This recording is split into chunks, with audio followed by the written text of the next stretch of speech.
자, 그런데 3차 토론에서 진짜 이제 그 똥볼 4종 세트가 나오잖아요. 일단은 안철수 후보는 2012년에 정치를 시작할 때도 그렇고 지금도 그렇고 이질적인 두 지지층을 가지고 있어요. 항상 딜레마죠. 네.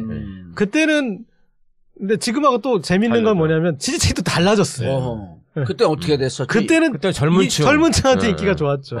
그랬는데 지금은 이렇게 노년층으로 됐고. 가버리고. 네. 한 5년 만에 꼴대가 된 거야? 네. 그 다음에 또 이번엔 또 이제 주력이 또 보수 지역으로 가버렸잖아요. 그런데 그렇게 되면은 이질적인 유권자를 만족시켜야 된다라는 엄청난 정치공학이 필요해지거든요.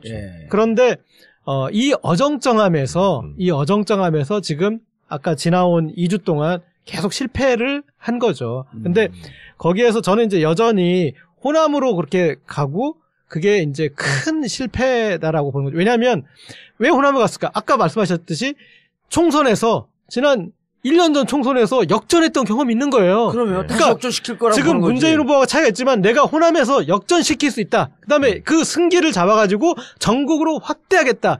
그 확신을 가지고 호남으로 간 거였지 않습니까? 어제도 다시 갔잖아요, 호남. 네. 지금 호남 총동원령이 이제. 그랬는데 그 호남으로 가는 걸 보면서 그 다음에 호남으로 갔는데 목소리는 그러니까 그거죠. 뭐냐면 지금 제가 최강욱 대표님하고 이렇게 포용을 했어. 그랬는데 윙크는 지금 이 몽도사님한테 하는 거야.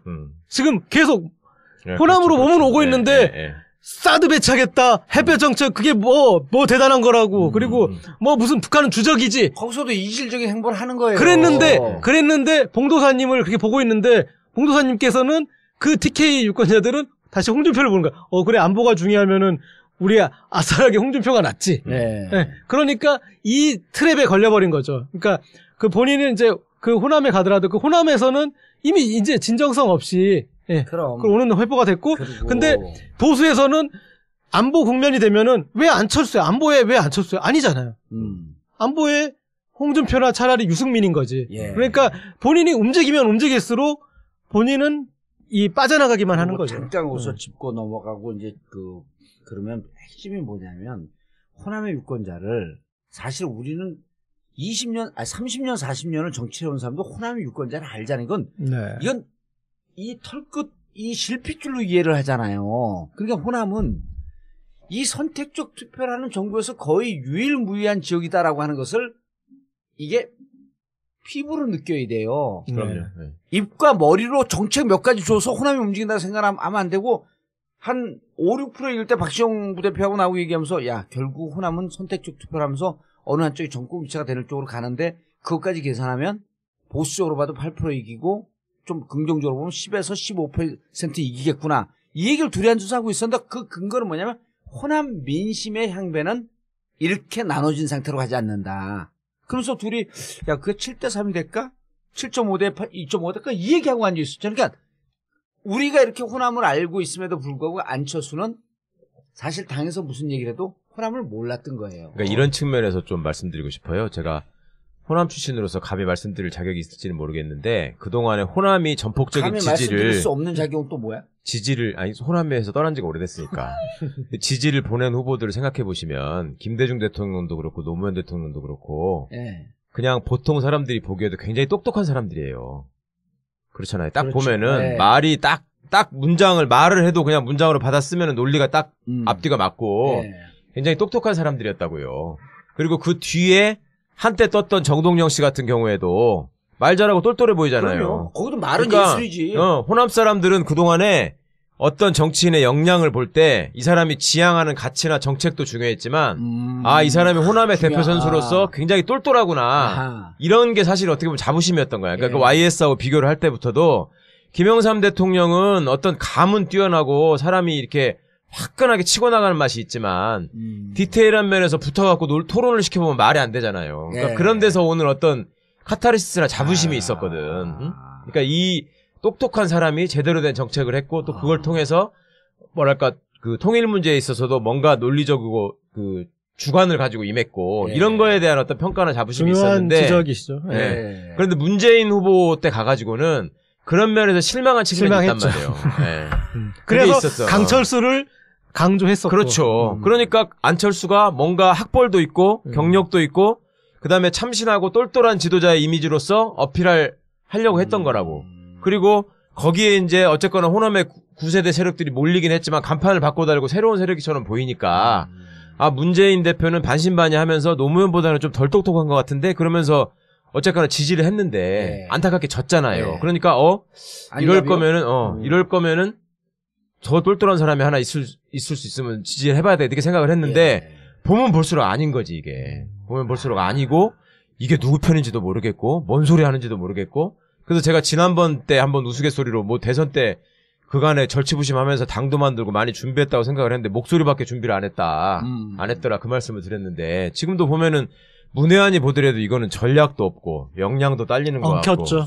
그렇잖아요. 네, 호남을 실제로 분석을 해보면 호감도로 우리는 이제 분석을 하는데요. 그러니까 문재인만 좋아하고 안철수를 싫어하는 사람이 예를 들면 25%. 안철수는 좋아하지 문재인만 좋아하고 안철수를 싫어하는 사람. 안철수 싫어하는 사람 25%. 예를 들면 거의 그다음에 안철수는 좋아하고 또 문재인을 싫어하는 사람이 한 25%. 되게 비슷합니다. 그런데 문재인도 좋아하고 안철수도 좋아하는 동시 호감층이 40~50%가 있어요. 그 나머지 층이. 그렇죠. 일부 둘 다 싫다는 사람들은 5에서 뭐 10%밖에 안 되고 그런데 둘 다 좋아하는 이 동시 호감층이 누구를 향하고 있느냐에 따라서 지지도가 달라집니다. 근데 이제 지금까지는 그게 50대 30 정도로 문재인 쪽한테 더 가 있는 거예요. 그러기 때문에 호남의 지지율 차이가 나 있는 겁니다. 그렇죠. 결국 둘 다 괜찮긴 하지만 이번엔 누구를 더 지지해야 돼라고 더 쏠리는 거죠. 지금 그 국면에서 약간 차이가 나기 시작한 겁니다. 사실은. 이제는 좋아 싫어가 구분이 되는 시점이 오는 거지. 그래서 이게 그러면 앞으로 15일 동안 그대로 갈 거냐. 저는 문재인 후보 측에서 방심하면 안 된다고 봅니다. 그러니까 호남은 또 유심히 봅니다. 전략적 선택도 하지만 자세를 봅니다. 애들이 벌써 다 된 것처럼 하는 거에 대해서 별로 안 좋아합니다. 끝까지 예를 들면 겸손하게 이 부분이 굉장히 중요하고요. 저한테 이제 많이 물어보는 사람들이 페이스북이나 이럴 때 보면 홍준표가 빠지지 않겠냐. 이 돼지 흥분제 때문에 이 얘기를 많이 물어보세요. 그래서 안 빠진다 그랬지. 절대 안 빠진다고 저희 왜 안 네. 빠지냐면 이 홍준표 지지표는 개인 지지표가 아니에요. 그렇죠. 개인 지지표는 한 20~30%밖에 안 되고 세력 지지표입니다. 70% 이상은. 그러니까 자유한국당 보수 정당을 지켜야 한다. 이게 영남권의 정서입니다. 보수당을 지지하는 보수층은. 그래서 홍준표는 마음에 좀 안 들지만 이대로 죽일 수 없다. 보수 정당은. 그렇죠. 이래서 뭉치는 거예요. 그리고 수도권에 있는 자유한국당 정서를 가진 당원들이나 지지층들도 홍준표 오다가 세게 들어갔습니다. 지금 굉장히 열심히 뛰어요. 왜냐? 내년 지방선거가 있기 때문에 이번 대선을 지더라도 15%를 못 넘기면 우리 다 죽는다. 라는 위기의식이 있습니다. 당이 파산한다. 당이 파산하고 다 죽는다. 자기들도 기초의원, 구의원, 시의원, 단체장 나가야 하는데 이거 안 된다. 때문에 지금 결사적으로 나름대로 선거운동 열심히 하고 있는 거예요. 그래서 홍준표 지사는 계속 조금씩 계속 오를 거다. 홍준표 후보. 저는 15% 당연히 넘을 거라고 봅니다. 그리고 승수 효과가 있잖아요. 뭐냐면 지금 조원진 새누리당과 지금 단일하기로 또 합의하고 있잖아요. 그래요? 그럼요. 그래서 만났는데 중간에 누가 작업을 했죠? 중간에 작업할 사람이 누가 해서 조원진밖에 없는데 국회의원. 조원진하고 그다음에 남재준 있잖아요. 뭐 거기도 이렇게 한다고 같이 한다는데 일단 조원진하고 먼저 하는데 그런 얘기를 한 거 아니에요. 조원진하고 하면 박사모가 1%지만 지금 지지율 1%밖에 안 되지만 그 뒤에 잠재적인 게 10%가 있으니 15% 넘긴다. 이게 논의의 초점이에요. 그 다음에 남재준까지 해서 같이 하자. 그러니까 지금 홍준표 쪽에서는 0.1%가 아쉬울 때거든요. 그리고 그렇죠. 탄력을 받을 수 있는 뭔가 브릿지가 있어줘야 되는 거야. 지금 사실 홍준표 지지가 적게 나온 데는 뭐 8%부터 많이 나오는 데는 13%까지 나옵니다. 실질적으로. 근데 그게 올라가면 올라서 또 안철수는 다 빠지는 거 아니야. 또 보수표가 좀 있기 때문에 그러니까 지금 해도 거의 제가 볼 때 14, 15 정도 나온다고 봐야 합니다. 저는 이 돼지 흥분제 사건이 홍준표 후보 표를 깎아먹지는 않았더라도 지금 상승세를 주춤하게 만들었어요. 그렇죠. 그러니까, 예, 그러니까 그 차마 지금 쪽팔려서 말 못하게 만들어버렸어요. 아니 왜냐하면 사회층으로 많이 숨은 거 아닐까? 왜냐하면 안철수가 빠질 때가 홍준표가 받아먹고 지금 그런 구조가 그렇잖아요. 그러니까 거기에서 빠져먹고 지금 이렇게 모든 지지에서 한 12, 3은 나오고 14, 15 넘는 조사도 나와야 되는 그 흐름이었다가 예. 이 대중 문제에서 좀 이렇게 제 생각에 2, 3%는 주저앉았어요. 그러니까 여의도 연구원에서 조사에서는 상당히 홍준표 저 후보의 지지가 15% 가까운 예. 뭐 조사가 나왔다. 이런 어떤 소식들이 여의도 정가에 막 떠돌았어요, 사실. 그래서 이제 뭐 자유한국당 나름대로는 굉장히 고무됐었고 뭐 그런 어떤 움직임도 있었어요. 근데 어떻게 사실. 보세요? 그거를 바람직한 현상으로 봐야 돼요. 어디요? 바람직한 현상으로 봐야죠. 홍준표 지지가 늘어나는 거. 아니지. 그건 아니죠. 그러니까 나는 바람직한 현상으로 봐요. 아니, 왜 이게 그러냐면 갈리더라고 소리. 이거는 이런 거를 바람직하다 안 하다라고 구분하기는 가치를 보고 가치를 그렇지. 보기에는 이건 나는 애매합니다, 그거는. 우리는 오래 정치를 한 사람들로서 예, 예. 현상을 보면은요. 예를 들어 홍준표 지사가 지금 올라가잖아요. 그럼 예. 자유한국당 살아남습니다. 그게 네, 역으로 무슨 네. 현상이 빚어지냐면 예, 예. 대선이 끝나잖아요. 국민의당은 심각한 위기에 빠지는 거예요. 바른정당. 아니, 바른정당은 말할 것도 없고 정치적 분석을 이렇게 하시더라고요. 예, 그러니까 국민의당이 심각한 위기에 빠지면서 그리고 실질적으로 예. 국민의당의 당과 더불어민주당의 당과 당은 대립과 갈등 혹은 분열돼 있을 양상은 되지만 예. 일단 지지층은 겹쳐 있어요. 그렇죠. 예. 그다음에 인적 구성원도 겹쳐 있어요. 그러면 이 민주당이 예. 집권을 하게 되면 네. 1차 협치, 예. 1차 연정의 대상이 누가 되겠습니까? 정의당 되죠. 네. 그다음 또 누가 그다음에 되겠어요? 국민의당이죠. 국민의당이란 말이에요. 근데 그렇죠. 국민의당의 예. 다수가 아니라 국민의당의 적폐 세력들이 있어요. 그렇죠. 누구냐 하면 더불어민주당에서 2016년 총선을 앞두고 분탕질에 당을 흔들면서 예. 분탕질 갖고 나갔던 예. 의원들이 있어요. 예, 예. 그분들이 대다수인데 예. 그렇지 않은 사람들도 묶여 있거든요. 예. 그분들 중에 지금 신인으로 정치 데뷔한 사람들, 예. 예. 그런 의원들, 이 초선 의원들은 부득불 민주당과 함께할 수밖에 없는 세력이고 그렇죠. 상층부의 적폐 세력은 털어내야 되는 거예요. 그럼 저는 예. 이번 기회에 홍준표가 도약하는 것이 아주 우리 사회를 위해서 바람직하진 않지만 예. 어쨌든 한번 우회하는 측면에서 의미가 있다라고 하는 게 국민의당이 이쪽과 함께 갈 수 있는 여지는 넓어지고 자유한국당하고 2018년에 경쟁을 합니다. 예. 그럼 제일 경쟁자가 자유한국당이 돼요. 자유한국당은 그때도 적폐 세력입니다. 그렇죠. 그래서 2018년 때 지방선거에서 자유한국당을 완전히 누르면서 새로운 국민의당과도 일부 세력과 함께하고 정의당과도 함께하고 그래서 진보 진영의 블록을 단단하게 해놓을 때 중앙정부와 지방정부를 잡고 2018년서부터 개혁 드라이브가 세게 걸릴 것이다. 그러니까 일단은 자유당이 2등 정도 원절에 머무는 게 좋다.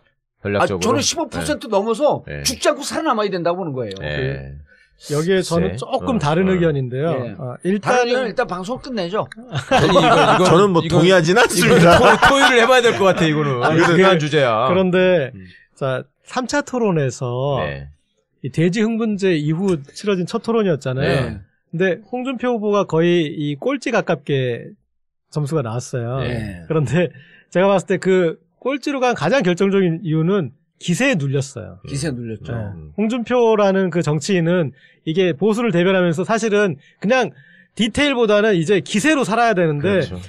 계속 처음에 나오자마자 심상정 네. 후보가 말싸다기를 그냥 어랑 날려버리면서 난 당신하고는 말도 섞지 않겠다라고 해보면서 그게 그 앞에 두 번의 토론하고 한번 비교해 보면은 네. 나올 텐데 이제 그 기세에 눌렸는데 안철수 후보가 거기서 또 살려주잖아요.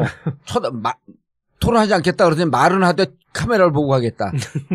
이건 음주로 운전했을 때 음주운전은 아니다. 근데요? 이거 뭐 홍준표 후보가 멘탈 갑입니다. 예. 사실 토론해 그렇죠. 보십시오. 예. 그리고 그 계속 긴장을 한반도 전쟁 위기 긴장을 고조시키면서 보수층이 좋아할 만만 예. 딱 골라서 골라서 하고 그렇죠. 있거든요. 시원시원하게. 네. 자 보십시오. 오늘 당장 중앙일보도 조사 결과 발표합니다. 홍준표 지사 올라갔습니다. 네. 계속 오릅니다. 예. 제가 볼 때는 그 정체는 아까 여성분들 그 부분은 저는 100% 동의하지만 이 안철수한테 빠졌던 영남 쪽에 있는 분들은 예. 아까 홍준표를 좋아서 지지하는 게 아니기 때문에 예. 그 부분들이 조금씩 계속 붙을 예. 수밖에 예. 없다는 거죠. 그러니까 저는 이제 전망은 아니고, 예. 그러니까 저는 이제 이게 희망사항이? 당위에서 희망사항이었는데 뭐냐면, 그런 이제 홍준표 그런 그 주춤한 그런 양상이 나타나고, 그 다음에 유승민 후보에 대해서는 사람은 괜찮은 것 같은데, 합리적인 보수인 것 같은데, 뭐 그러면서 계속 이렇게 이게 이 어음이 계속 발행되고 있었거든요. 그런데 이 홍준표의 주춤할 때와 이 어음이 절묘하게, 그 다음에 안철수 후보는 또 꺾이고 있고, 그러면 절묘하게 홍준표를 추격하는 양상이, 그러니까 추격을 못해 추격하는 양상이라도 나타나면은 예. 사실은 이제 그렇게 돼서 만약에 유승민과 홍준표 간의 골든 크로스가 나타나서 유승민이 만약에 이기게 된다. 그랬을 때 저는 대한민국 향후 이 정치 구도가 집권을 한 당선자에게 만약에 이제 뭐 이를테면 문재인 후보가 당선될 때 상장을 했을 때 드디어 보수와 진보가 서로 말을 좀 해볼 수가 있겠구나. 그렇죠, 그러니까 그렇죠. 어떤 그림이 그려지냐면 제가 봤을 때는 뭐냐면 어떤 상황이 됐을 때 이 국민의당하고 오히려 더 합의를 보기가 저는 더 어렵다고 봐요. 감정의 골이 당을 그러니까 이 흔들고 분탕질 치고 나간 세력이기 때문에 예. 아까 봉도사님 말씀하실 때도 사람 가려받고 싶었잖아 지금. 예. 당대당은 절대 안 되는 거야. 거기서 네. 도저히 우리가 이기고 나서 네. 저들을 대접할 이유가 없는 거야. 그런데 아까 말한 정치 신인은 그러나 이제 또 수용도 할 수 있지만 그런데 뭐냐면 이 바른정당하고 얘기가 돼서 이렇게 가봅시다가 되면은 중간에 국민의당이 우리는 반대예요라고 말하기가 힘들어지는 거죠.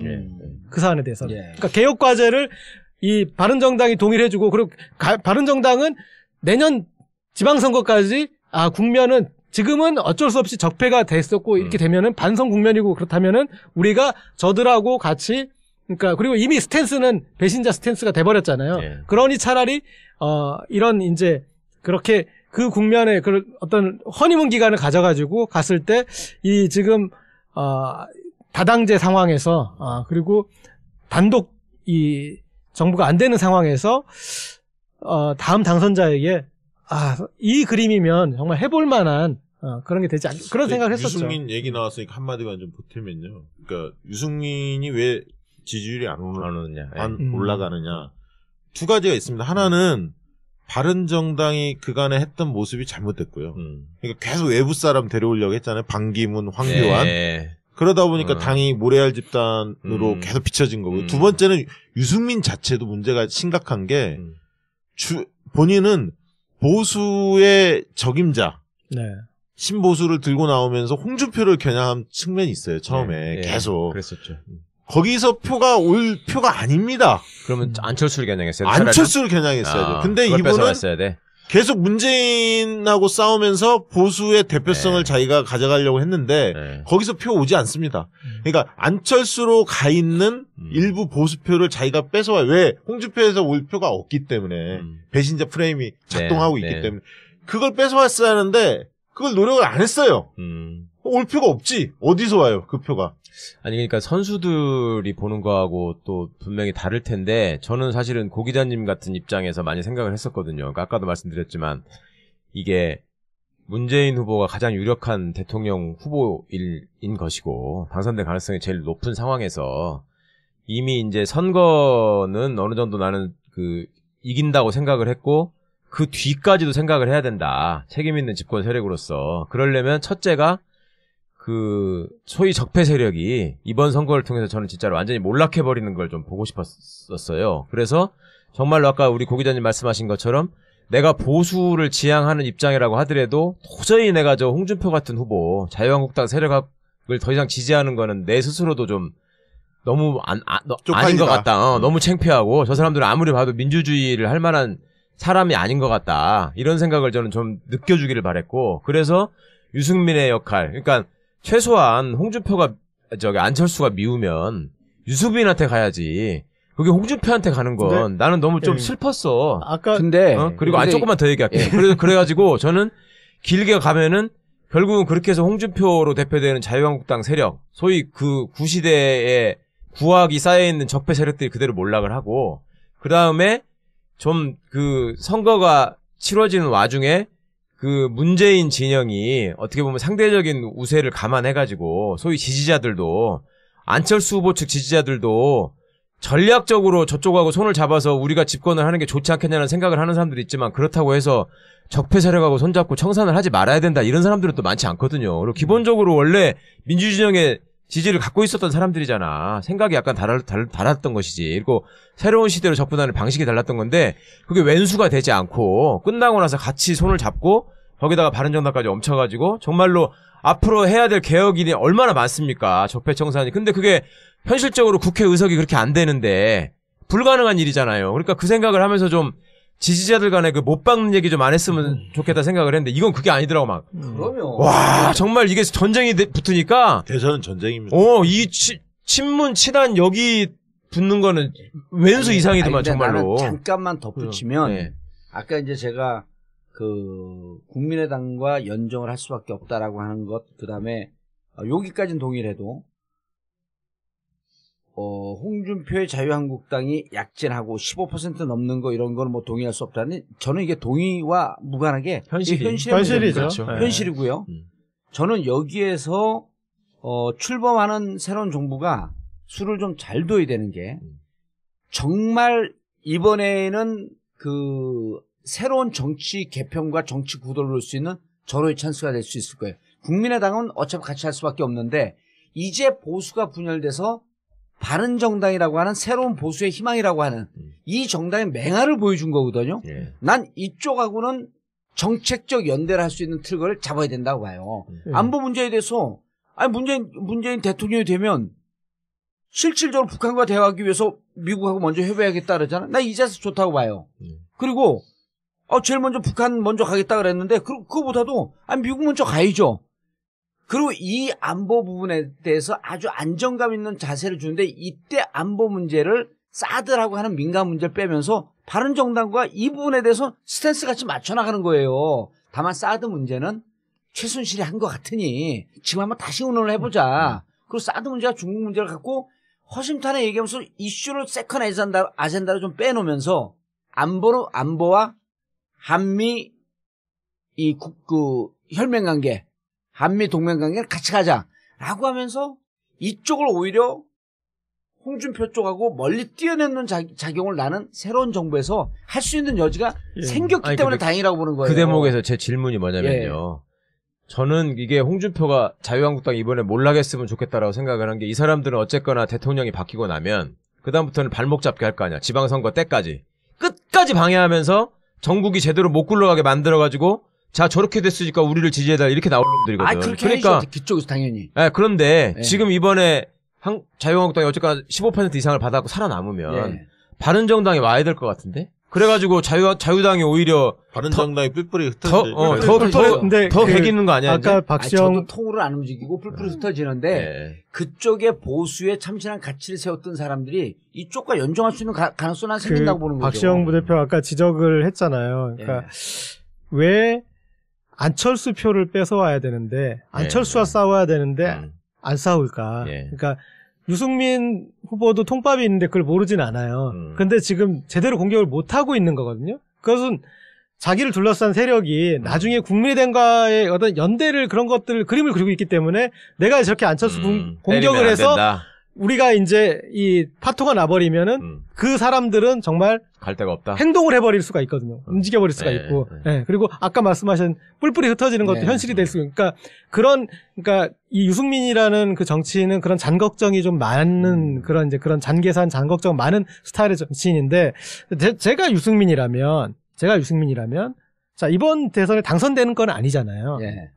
그런데 이 당선은 안 되는데 엄청나게 어음이 지금 자기한테 쌓이고 있잖아요. 마치 노무현 전 대통령이 당선되지 않는 지역 감정을 해소하기 위해 그렇게 했던 것처럼 지금 자산은 많아요. 그럼 내년 지방선거에 봉도사님이 유승민이라면 어디 나가겠어요? 출마 지역을? 호남 나간다는 거예요? 아니죠. 유승민 수도권으로 나가야지. 서울시장 나가죠. 제가 유승민이면 다음 목표 타겟은 서울시장이에요. 국회의원인데? 저는 안 될 것 같은데요. 아니 이를테면 나와도. 그 이제 그 나와도. 지점을 네. 그렇게 잡고 네. 그래서 근데 저는 이렇게요. 그 이제 현실은 이번에 5개 정당은 이제 각계약진이에요. 예. 각계약진이기 때문에 저는 문재인 캠프에서 조금만 머리를 잘 쓰면 그리고 이거 좀 통쾌 받아들이면 홍준표 살아나라는 거예요. 왜냐하면 홍준표가 몰라가고 유승민과 대립구도로 가는 건 더 골치 아파요. 그럼요. 이게 선명해지지 않으니까. 그럼요. 그래서 홍준표는 살아남아서 정말 대한민국 너무 문재인이시는 구도를 아니 그게 아니라 대한민국을 생각하셔야죠. 대한민국 생각한다니까 네. 수구 존재라고 하는 것이 이게 어떻게 변화가 지금 가면요 이거 아니에요. 그 TK 가면 분위기가 떨어져도 홍준표 안 돼도 홍준표 현실은 현실이죠. 그나마 홍준표 그다음에 유승민은 뭔지 알아요? 배신자 유승민 이 구도가 있기 때문에 저 보수가 이 정도의 충격으로 나는 이게 뿌리를 뽑지 못할 거라고 보기 때문에 몇 번의 선거를 거치면서 이 수구 정당이 대한민국에서 뿌리를 박을 수 없는 이 검증이 계속 가야 된다고 보는 거예요. 그러니까 대구 경북에서도 지금 조사해 보면 거의 3명이 각추천을 벌여요. 실제로 조사를 해보면 문재인, 안철수, 홍준표. 각추천을 벌입니다. 나중에 홍준표 후보가 좀 더 지지를 올라가겠죠. 많이 받을 가능성이 있지만 문재인 후보도 20% 넘게 나오더라고요. 25에서 30%는 돼요. 왜냐하면 세대 투표가 있기 때문에 가능합니다. 제가 이제 이 얘기를 좀 드리고 싶은데요. 우리가 이번 선거가 팽팽한 게임이 될 수도 있지만 굉장히 싱거운 게임이 될 수도 있잖아요. 실질적으로. 그렇죠. 단일화가 안 되면 굉장히 싱거운 게임이 될 수도 지금은 있습니다. 싱거운 방향으로 가고 있어요. 네. 지금 현재 이제 그쪽 방향으로 좀 가는 있죠. 느낌이잖아요. 자, 생각해 봅시다. 일부는 문재인 후보한테 박스권에 갇혔다고 계속 얘기합니다. 그러면 조사할 때 보면 전화면접 조사로 할 때 38에서 ARS 조사로 무선을 90% 이상하면 44호까지 나옵니다. 되게. 근데 이제 부동층 크기가 틀리죠. 전화조사 할 때는 10에서 20%까지 나오고 ARS 조사는 4, 5% 정도 나옵니다. 부동표 크기가. 근데 이걸 100분율로 환산하면 대략 3에서 45까지가 지금 나오고 있어요. 이미. 문재인 후보가 지난번에 MB가 얻었던 표가 그렇게 잘 나갔던 MB가 48%로 당선됐습니다. 정동영 26%였거든요. 22%포인트 차이로 승리했습니다. 제가 볼 땐 매직 넘버가 문재인 후보는 딱 3% 남았습니다. 제가 볼 땐 3%만 더 돌파하면 얼마? 45? 48? 제가 볼 때 100분율로 하면 48 무조건 넘어갑니다. 그러니까 지금 거의 제 느낌으로는 적극 투표층이나 이런 흐름을 볼 때 45를 찍고 있다.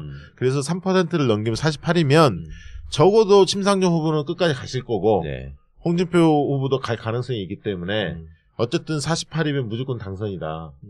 저는 그렇게 보거든요. 그래서 지금 일부가 이야기하는 확장력에 갇혀있다, 박스권에 갇혀있다 이런 표현 자체도 사실은 이것도 어떻게 보면 프레임을 씌워갖고 공격하는 논리예요. 그런데 이명박 후보도 그렇게 다자구도에서 48을 얻었는데 이명박 대세는 광풍을 불 때였는데 그럼 문재인이 그 정도 수준을 지금 달리고 있는 건데 그게 약한 거냐? 그건 아니라는 거죠.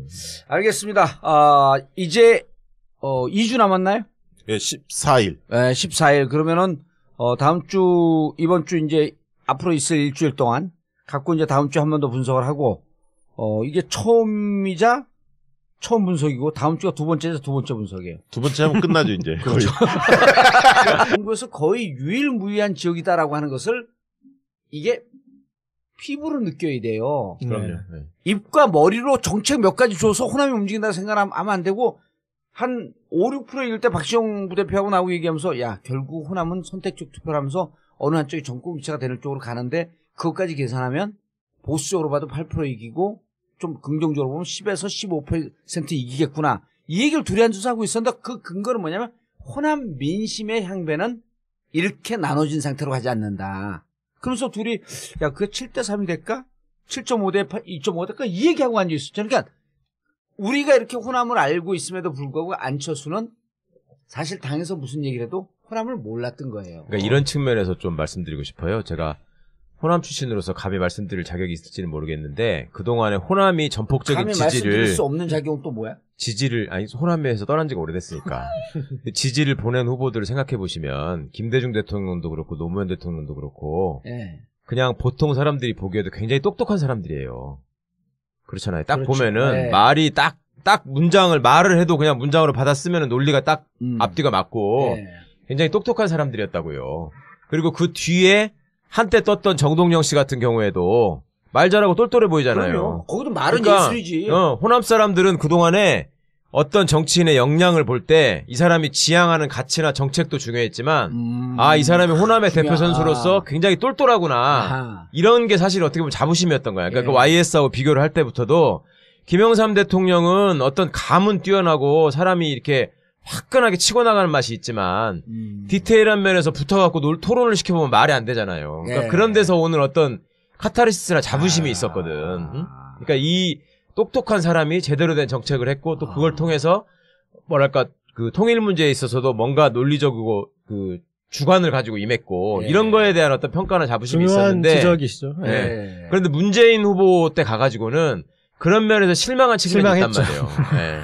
그래서 그게 있었어. 강철수를 강조했었고. 그렇죠. 그러니까 안철수가 뭔가 학벌도 있고 경력도 있고 그다음에 참신하고 똘똘한 지도자의 이미지로서 하려고 했던 거라고.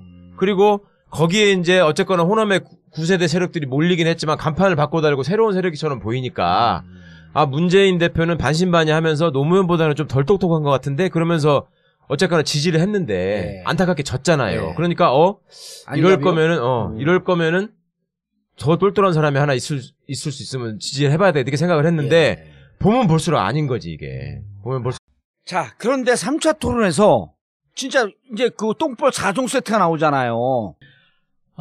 일단은 안철수 후보는 2012년에 정치를 시작할 때도 그렇고 지금도 그렇고 이질적인 두 지지층을 가지고 있어요. 항상 딜레마죠. 네. 그때는 근데 지금하고 또 재밌는 건 뭐냐면 지지층이 또 달라졌어요. 어허. 그때 어떻게 됐었지? 그때는 그때 젊은 층. 젊은 층한테 네. 인기가 좋았죠. 네. 그랬는데 지금은 이렇게 노년층으로 됐고. 가버리고. 네. 한 5년 만에 꼰대가 된 거야? 그 다음에 또 이번엔 또 이제 주력이 또 보수 지역으로 가버렸잖아요. 네. 그런데 그렇게 되면은 이질적인 유권자를 만족시켜야 된다라는 엄청난 정치 공학이 필요해지거든요. 그렇죠. 예. 그런데 이 어정쩡함에서 지금 아까 지나온 2주 동안 계속 실패를 한 거죠. 근데 거기에서 저는 이제 여전히 호남으로 그렇게 가고 그게 이제 큰 실패다라고 보는 거죠. 왜냐하면 왜 호남을 갔을까? 아까 말씀하셨듯이 총선에서 지난 1년 전 총선에서 역전했던 경험이 있는 거예요. 그러면 다시 그러니까 역전시킬 거라고 지금 보는 거지. 문재인 후보가 차이가 있지만 내가 호남에서 역전시킬 수 있다. 그다음에 그 승기를 잡아가지고 전국으로 확대하겠다.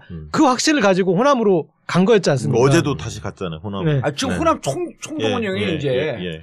그랬는데 그 호남으로 가는 걸 보면서 그 다음에 호남으로 갔는데 목소리는 그러니까 그거죠. 뭐냐면 지금 제가 최강욱 대표님하고 이렇게 포용을 했어. 그랬는데 윙크는 지금 이 봉도사님한테 하는 거야. 지금 계속 호남으로 몸은 오고 있는데 사드 배치하겠다. 햇볕 정책 그게 뭐 대단한 거라고. 그리고 뭐 무슨 북한은 주적이지. 거기서도 이질적인 행보를 하는 거예요. 그랬는데 봉도사님을 그렇게 보고 있는데 봉도사님께서는 그 TK 유권자들은 다시 홍준표를 보는 거야. 그래 안보가 중요하면은 우리 아싸라게 홍준표가 낫지. 네. 네. 그러니까 이 트랩에 걸려버린 거죠. 그러니까 그 본인은 이제 그 호남에 가더라도 그 호남에서는 이미 이제 진정성 없이 그럼 오는 회포가 됐고 근데 보수에서는 안보 국면이 되면은 왜 안철수야? 안보에 왜 안철수야? 아니잖아요. 안보에 홍준표나 차라리 유승민인 거지. 예. 그러니까 본인이 움직이면 움직일수록 본인은 빠져나가기만 하는 거죠. 잠깐 웃어 짚고 넘어가고 이제 그러면 핵심이 뭐냐면 호남의 유권자를 사실 우리는 30년, 40년을 정치해온 사람도 호남의 유권자를 알자는 건 이건 이 털끝 이 실핏줄로 이해를 하잖아요. 그러니까 호남은 이 선택적 투표라는 정도가 아니고 이게 누구 편인지도 모르겠고 뭔 소리 하는지도 모르겠고 그래서 제가 지난번 때 한번 우스갯소리로 뭐 대선 때 그간에 절치부심하면서 당도 만들고 많이 준비했다고 생각을 했는데 목소리밖에 준비를 안 했다. 안 했더라 그 말씀을 드렸는데 지금도 보면은 문외한이 보더라도 이거는 전략도 없고 역량도 딸리는 것 같고 엉켰죠. 그렇잖아요. 네, 호남을 실제로 분석을 해보면 예. 호감도로 우리는 이제 분석을 하는데요. 예. 그러니까 문재인만 좋아하고 안철수를 싫어하는 사람이 예를 들면 25%. 안철수는 좋아하지 문재인만 좋아하고 안철수를 싫어하는 싫다. 사람. 안철수 싫어하는 사람 25%. 예를 들면 예. 거의 그다음에 안철수는 좋아하고 또 문재인을 싫어하는 사람이 한 25%. 되게 비슷합니다. 아, 그런데 문재인도 좋아하고 안철수도 좋아하는 동시 호감층이 40~50%가 있어요. 그 나머지 층이 예. 그렇죠. 일부 둘 다 싫다는 사람들은 5에서 뭐 10%밖에 안 되고 그런데 둘 다 좋아하는 이 동시 호감층이 누구를 향하고 있느냐에 따라서 지지도가 달라집니다. 예. 근데 이제 지금까지는 그게 50대 30 정도로 문재인 쪽한테 더 가 있는 거예요. 그러기 때문에 호남의 지지율 차이가 나 있는 겁니다. 그렇죠. 결국 둘 다 괜찮긴 하지만 이번엔 누구를 더 지지해야 돼라고 더 쏠리는 거죠. 지금 그 국면에서 약간 차이가 나기 시작한 겁니다. 사실은. 이제는 좋아 싫어가 구분이 되는 시점이 오는 예. 거지. 그래서 이게 그러면 앞으로 15일 동안 그대로 갈 거냐? 저는 문재인 후보 측에서 방심하면 안 된다고 봅니다. 그러니까 호남은 또 유심히 봅니다. 전략적 선택도 하지만 자세를 봅니다. 애들이 벌써 다 된 것처럼 하는 거에 대해서 별로 안 좋아합니다. 예. 끝까지 예를 들면 겸손하게 이 부분이 굉장히 중요하고요. 저한테 이제 많이 물어보는 사람들이 페이스북이나 이럴 때 보면 홍준표가 빠지지 않겠냐. 이 돼지 흥분제 때문에 예. 이 얘기를 많이 물어보세요. 절대 그래서 안 빠진다 그랬지. 절대 안 빠진다고 저희 희망사항이지. 예, 왜 안 네. 빠지냐면 이 홍준표 지지표는 개인 지지표가 아니에요. 그렇죠. 네. 개인 지지표는 한 20~30%밖에 안 되고 세력 지지표입니다. 70% 이상은. 그러니까 자유한국당 보수 정당을 지켜야 한다. 이게 영남권의 정서입니다. 보수당을 지지하는 보수층은. 그래서 홍준표는 마음에 좀 안 들지만 이대로 죽일 수 없다. 보수 정당은. 그렇죠. 네. 이래서 뭉치는 거예요. 그리고 수도권에 있는 자유한국당 정서를 가진 당원들이나 지지층들도 홍준표 오다가 세게 들어갔습니다. 지금 굉장히 열심히 뛰어요. 왜냐? 내년 지방선거가 있기 때문에 그렇죠. 이번 대선을 지더라도 15%를 못 넘기면 우리 다 죽는다. 라는 위기의식이 있습니다. 당이 파산한다. 당이 파산하고 다 죽는다. 자기들도 기초의원, 구의원, 시의원 뭐 단체장 나가야 하는데 네. 이거 안 된다. 때문에 지금 결사적으로 나름대로 선거운동 열심히 하고 있는 거예요. 예. 그래서 홍준표 지사는 계속 조금씩 계속 오를 거다. 홍준표 후보. 저는 15% 당연히 넘을 거라고 봅니다. 아, 그리고 승수 효과가 있잖아요. 뭐냐 하면 지금 조원진, 새누리당과 지금 단일하기로 또 합의하고 있잖아요. 아, 그래요? 그럼요. 그렇죠. 그래서 그 만났는데 그 중간에 누가 작업을 했죠? 중간에 작업할 사람이 누가 해서 조원진밖에 없는데 국회의원. 조원진하고 그다음에 남재준 있잖아요. 예. 뭐 거기도 이렇게 일단 한다고. 같이 한다는데 일단 조원진하고 먼저 하는데 그런 얘기를 한 거 아니에요. 네. 조원진하고 하면 그 박사모가 네. 1%지만 지금 지지율 1%밖에 안 되지만 그 뒤에 잠재적인 게 10%가 있으니 15% 넘긴다. 네. 이게 논의의 초점이에요. 그 다음에 남재준까지 해서 같이 하자. 그러니까 지금 홍준표 쪽에서는 0.1%가 아쉬울 때거든요. 네, 그리고 그렇죠. 탄력을 받을 수 있는 뭔가 브릿지가 있어줘야 되는 거야. 지금 사실 홍준표 지지가 적게 나온 데는 뭐 8~9%, 8%부터 많이 나오는 데는 13%까지 나옵니다. 실질적으로. 근데 그게 올라가면 올라서 또 그리고 안철수권 다 빠지는 거 아니야. 또 보수표가 좀 있기 때문에 그러니까 근데 지금 해도 거의 제가 볼 때 14, 15 정도 나온다고 봐야 합니다. 지금 해도. 저는 이 돼지 흥분제 사건이 홍준표 후보 표를 깎아먹지는 않았더라도 지금 상승세를 주춤하게 만들었어요. 그렇죠. 그러니까, 예, 그러니까 그 차마 지금 쪽팔려서 말 못하게 만들어버렸어요. 아니 왜냐하면 사회층으로 많이 숨은 거 아닐까? 왜냐하면 안철수가 빠질 때가 홍준표가 받아먹고 지금 그런 구조가 그렇잖아요. 그러니까 거기에서 빠져먹고 지금 이렇게 모든 지지에서 한 12, 3은 나오고 14, 15 넘는 조사도 나와야 되는 그 흐름이었다가 예. 이 대지흥분제에서 좀 이렇게 제 생각에 2, 3%는 주저앉았어요. 그러니까 여의도 연구원에서 조사에서는 상당히 홍준표 저 후보의 지지가 15% 가까운 예. 뭐 조사가 나왔다. 이런 어떤 소식들이 여의도 정가에 막 떠돌았어요, 사실. 그래서 이제 뭐 자유한국당 나름대로는 굉장히 고무됐었고 뭐 그런 어떤 움직임도 있었어요. 근데 어떻게 보세요? 그거를 바람직한 현상으로 봐야 돼요? 어디요? 바람직한 현상으로 봐야죠. 홍준표 지지가 늘어나는 거. 아니지. 그건 아니죠. 그러니까 나는 바람직한 현상으로 봐요. 아니, 왜 아 이게 그러냐면 갈리더라고 아니, 소리. 이거는 이런 거를 바람직하다 안 하다라고 구분하기는 가치를 가치를 그렇지. 보기에는 이건 나는 애매합니다, 그거는. 우리는 오래 정치를 한 사람들로서 예, 예. 현상을 보면은요. 예를 들어 홍준표 지사가 지금 올라가잖아요. 그럼 예. 자유한국당 살아남습니다. 그게 역으로 네, 무슨 네. 현상이 빚어지냐면 예, 예. 대선이 끝나잖아요. 국민의당은 심각한 위기에 빠지는 거예요. 예. 바른정당. 아니, 바른정당은 말할 것도 없고 정치적 분석을 이렇게 하시더라고요. 예, 그러니까, 국민의당이 심각한 위기에 빠지면서 그리고 실질적으로 예. 국민의당의 당과 더불어민주당의 당과 당은 대립과 갈등 혹은 분열돼 있을 양상은 되지만 예. 일단 지지층은 겹쳐 있어요. 그렇죠. 예. 그다음에 인적 구성원도 겹쳐 있어요. 그러면 이 민주당이 예. 집권을 하게 되면 네.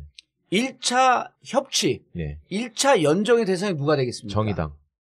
정의당 되죠. 네. 그다음 또 누가 그다음에 되겠어요? 국민의당이죠. 국민의당이란 말이에요. 근데 그렇죠. 국민의당의 예. 다수가 아니라 국민의당의 적폐 세력들이 있어요. 그렇죠. 누구냐 하면 더불어민주당에서 2016년 총선을 앞두고 분탕질에 당을 흔들면서 예. 분탕질 갖고 나갔던 예. 의원들이 있어요. 예, 예. 그분들이 대다수인데 예. 그렇지 않은 사람들도 묶여 있거든요. 예. 그분들 중에 지금 신인으로 정치 데뷔한 사람들, 예. 예. 그런 의원들, 이 초선 의원들은 부득불 민주당과 함께할 수밖에 없는 세력이고 그렇죠. 상층부의 적폐 세력은 털어내야 되는 거예요. 그럼 저는 예. 이번 기회에 홍준표가 도약하는 것이 아주 우리 사회를 위해서 바람직하진 않지만 예. 어쨌든 한번 우회하는 측면에서 의미가 있다라고 하는 게 국민의당이 이쪽과 함께 갈 수 있는 여지는 넓어지고 자유한국당하고 2018년에 경쟁을 합니다. 예. 그럼 제일 경쟁자가 자유한국당이 돼요.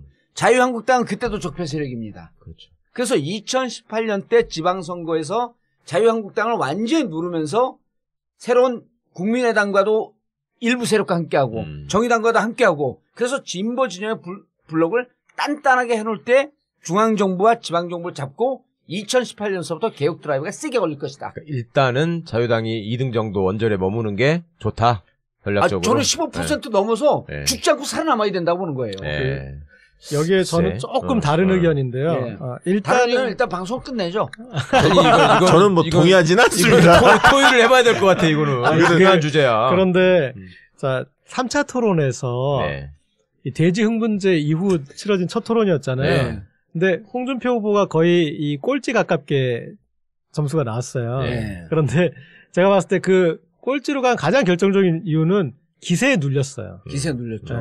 홍준표라는 그 정치인은 이게 보수를 대변하면서 사실은 그냥 디테일보다는 이제 기세로 살아야 되는데 그렇죠. 계속 처음에 나오자마자 심상정 네. 후보가 말싸다기를 그냥 어랑 날려버리면서 난 당신하고는 말도 섞지 않겠다. 네.